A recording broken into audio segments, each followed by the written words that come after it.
Keesokan harinya, Sarang datang ke King Hotel untuk mengikuti training dan mulai bekerja sebagai pegawai magang. Mereka lalu diajarkan menyentuh hati tamu dengan senyuman karena senyuman adalah senjata paling kuat. Kemudian, Sarang ditempatkan di gym dan salah satu tugasnya adalah mengelap keringat di fasilitas tersebut. Tentunya dengan disertai senyuman. Sementara itu, di kamar hotel, Kwon menyuruh Sang-sik untuk mengemasi barang-barangnya karena mereka akan segera pergi ke Inggris seminggu lagi. Kembali ke tempat gym, terlihat seorang pria memperhatikan Sarang kemudian berteriak sambil mengangkat beban, yang membuat Sarang pun melihat ke arahnya. Pria itu kemudian menitipkan amplop pada salah satu pegawai di sana untuk Sarang. Dia memberitahu Sarang jika Sarang mendapatkan tips dari pria yang memakai kaos harimau di punggungnya. Di saat yang bersamaan, Kwon datang ke gym dan tak sengaja ia memakai kaos harimau di punggung. Ketika Sarang membaca isi pesannya dan menemukan kunci kamar dari pria itu, Sarang pun marah karena merasa sudah dilecehkan. Dia pun langsung ke tempat gym dan melihat Kwon yang dia pikir adalah pria mesum yang mengirim kunci kamar tadi. Sarang pun berusaha memanggilnya, kemudian mempercepat treadmillnya yang membuat Kwon pun seketika jatuh. Lalu, Sarang mengatakan dia tidak mau direndahkan oleh orang-orang yang berotak mesum seperti Kwon, dan jika hal itu terulang lagi, dia akan menghajar Kwon. Saat Sarang pergi, Kwon pun berteriak marah, namun Sarang tak menghiraukannya.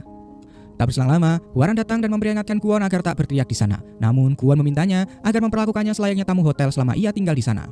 Setelah itu, Sarang menyapa Hwaran dan mengucapkan terima kasih karena sudah menerimanya bekerja.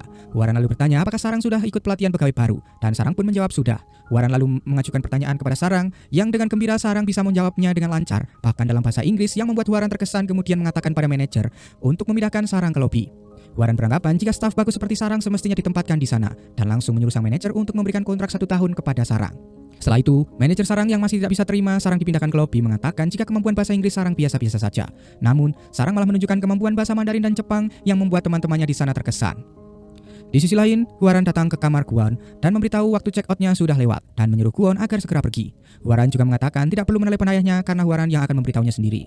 Dia juga meminta Kwon untuk tinggal di Inggris selama-lamanya. Di rumah, Sarang merayakan keberhasilannya dengan teman-temannya karena ia sekarang sudah pindah ke lobi. Byung-hwa mengatakan Sarang adalah pegawai lulusan D2 pertama dalam sejarah King Hotel. Singkat cerita, beberapa tahun pun berlalu. Sarang sekarang menjadi pegawai tetap dan menjadi staf terbaik di King Hotel dan ia juga memiliki seorang pacar bernama Yunam. Sementara itu, Kwon lulus kuliah di London dan setelah itu ia mendapatkan kiriman amplop yang berisi informasi data ibunya yang ternyata dahulu ibunya adalah pegawai di King Hotel bernama Han Miso. Oleh karena itu, Kwon pun memutuskan untuk kembali ke Korea untuk mencari tahu. Saat makan malam, ayahnya menyuruh Kwon untuk bekerja di kantor dan jangan kembali ke Inggris. Dan kali ini, Kwon bersedia untuk bekerja di King Hotel. Ayahnya pun sangat bahagia dengan keputusan Kwon, namun tidak dengan kakaknya Hwaran. Sang ayah lalu mengatakan salah satu dari mereka bisa menjadi pewarisnya dan meminta Kwon untuk tinggal di rumah, namun Kwon mengatakan jika dia nyaman tinggal di hotel. Ayahnya lalu memaksanya untuk kembali ke rumah sebelum hari peringatan kematian ibunya. Seketika, Kwon pun langsung bertanya ibunya yang mana, karena dia tidak tahu wajah ibunya dan apakah dia masih hidup atau sudah mati. Mendengar hal itu, sang ayah pun marah dan menyuruh Kwon untuk menuruti perintahnya, kemudian ia pun pergi. Sebelum pergi, Hwaran mengatakan pada Kwon jika dia mirip sekali dengan ibunya, yang sama-sama tidak bisa diharapkan. Keesokan harinya, Kwon bersiap untuk pergi ke kantor dan saat keluar dari lift, Kwon ingat jika ponselnya tertinggal di kamar. Seketika, Sang-sik langsung mengatakan jika dia akan menyuruh orang untuk mengambilnya, tetapi ternyata Kwon juga lupa membawa sebuah dokumen. Maka dari itu, dia pun terpaksa harus kembali ke kamarnya. Sementara itu di lobi, Sarang merasa sakit perut. Dia lalu izin ke toilet, tapi manajernya menyuruh untuk ke kamar Kwon untuk mengambil ponsel dan mengantarnya ke ruangan. Sarang yang buru-buru ke kamar Kwon tak bisa menahan rasa sakit di perutnya. Alhasil, setelah mengambil ponselnya, dia pun langsung memakai toilet kamar tersebut. Tepat saat itu, Kwon pun masuk ke kamarnya dan menemukan dokumen yang ia cari. Lalu ia pun mencari ponselnya. Di sisi lain, Sarang yang kagum dengan fasilitas toilet di kamar itu mencoba memainkan kaca toiletnya. Sampai pada akhirnya, Kwon melihatnya dan membuatnya terkejut. Akhirnya, Kwon pun menutup pintunya dan menunggu Sarang di luar. Kwon lalu memberitahu jika dia membutuhkan ponselnya dan ketika Kwon membuka pintunya, tiba-tiba Sarang sudah ada di sana dan jatuh di pelukan Kwon. Seketika, Sarang pun meminta maaf kepada Kwon dan saat itu Kwon bertanya apakah mereka pernah bertemu sebelumnya. Sarang yang ketakutan lalu mengatakan tidak, kemudian ia segera pergi. Kwon lalu mengejar Sarang dan menyuruhnya berhenti karena dia ingin berbicara. Kwon lalu bertanya apakah Sarang wanita yang menjatuhkannya di mesin treadmill dan menyebutnya mesum tanpa alasan. Seketika itu, Sarang pun langsung teringat dengan pria kaos harimau. Kwon lalu menyuruh Sarang untuk meminta maaf untuk kejadian hari ini dan waktu itu.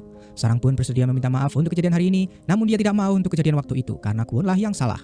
Kemudian Sarang pun segera pamit tapi Kwon terus mengikutinya. Sarang mengatakan jika dia tidak tertarik sedikit pun kepadanya. Kwon menjawab jika Sarang jangan coba-coba muncul lagi di hadapannya.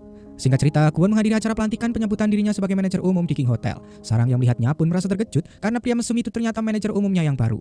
Saat diminta memberikan sambutan, Kwon melihat semua orang pun tersenyum. Hal itu mengingatkan trauma masa kecilnya muncul ketika semua orang tersenyum kepadanya.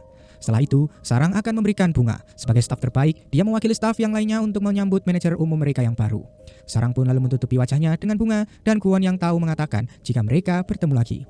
Sarang pun hanya bisa tersenyum sambil mengatakan selamat bergabung. Setelah itu, di ruangan, Sang-sik memberitahu rencana minggu depan akan ada syuting video promosi bersama staf teramah tahun ini yaitu Sarang. Nah, saat sang Sik sudah keluar, Kwon pun bertanya kenapa Sarang menyebutnya mesum. Sarang pun mengingatkan jika Kwon memberikan kunci kamar dengan pesan mesum kepadanya waktu itu. Walaupun saat itu yang masih baru, namun Sarang merasa tidak bisa direndahkan seperti itu. Kwon pun lalu menjawab jika dia tidak pernah memberikan kunci kamar, apalagi Sarang sama sekali bukan tipenya.